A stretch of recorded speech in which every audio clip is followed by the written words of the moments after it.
আর মেয়েদের যা অভ্যেস ঝান্ডিয়া ভাবি তাই করছি ভাই, ওই যে খেয়ে নিয়ে ভুলে যাওয়া ছেলেটাকে যে হ্যাঁ কই আমি তো চিনি না গে, আমি আমাকে বিরক্ত করছি, আমাকে আমাকে বাঁচাও কেউ, ব্যাস লেগে গেল টম হল্যান্ডের ভাই। আর টম হল্যান্ড ভাই চুতিয়ার মতন বলছি, শুধু ইমোশন হয়ে যাবে। বল ওকে মেলাতে কিছু তো বানিয়েছিলি, চাবি রিং মাবি রিং তোকে দেখা যে তো দেখো ছিল তোমার সঙ্গে কিছু সেটিং দেখা না, ওইটাও পাচ্ছি না। তুই আমাদের এখানকার ওই ছেলেগুলো ভাই ডাক্তারের বেটিকে পটিয়ে নিয়েছে, বিয়ে করে নিয়েছে পালিয়ে। আর তুই সালে স্পাইডারম্যান হয়ে ওই ঝান্ডিয়া ভাবিকে পড়াইতে পারছি না, বে সাধারণ মেয়ে একটি ভাই। এবার তোর বুঝতে পারলি ওই টনি স্টার্ক ছিল বলে চাটি পেটে ভাত হয়েছে, না হয় তুই তোর দ্বারা কিছু হবে না বুঝতে পারলি, তোকে ওই পোল্ট্রি ফার্ম করে খাইতে হবে।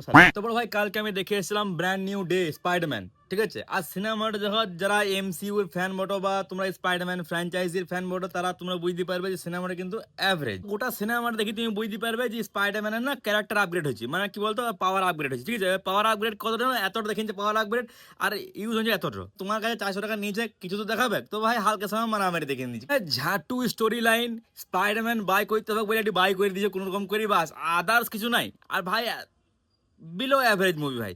তোমরা যদি 400 টাকা দিয়ে খরচা করে দেখবে তো দেখে নাও, কিন্তু খুব একটা মজা পাবে না। ভিএফএক্স সিন মোটামুটি 13 থেকে 14 মিনিট আছে, তার বেশি নাই। বাকি তুমি চশমা খুলে দেখো সেমই লাগবে। কিছু কিছু জায়গা আছে যেগুলো তোমাকে ইমোশনাল করবে, মনে হয় যে হ্যাঁ ভাই সিনেমাটা মানে এখানে ভালো লাগলো একটু দেখি, কিন্তু বাকি তোমার মনে হবে যে অ্যাভারেজ চলছে, মানে যা দেখাবে তোমাকে ডুম যে দেখাবে, বা তারপরে হয়তো কিছু ফ্র্যাঞ্চাইজি যখন বেরোবে তখন দেখাবো ওইটাতে। তোমরা খুব একটা কিছু মিস করো নাই, যারা দেখবে তারা দেখো, আর যারা না দেখবে তারা একটু পরে দেখে লিও, মানে যখন টিকিটটা যখন সস্তা হবে তখন দেখে লিও।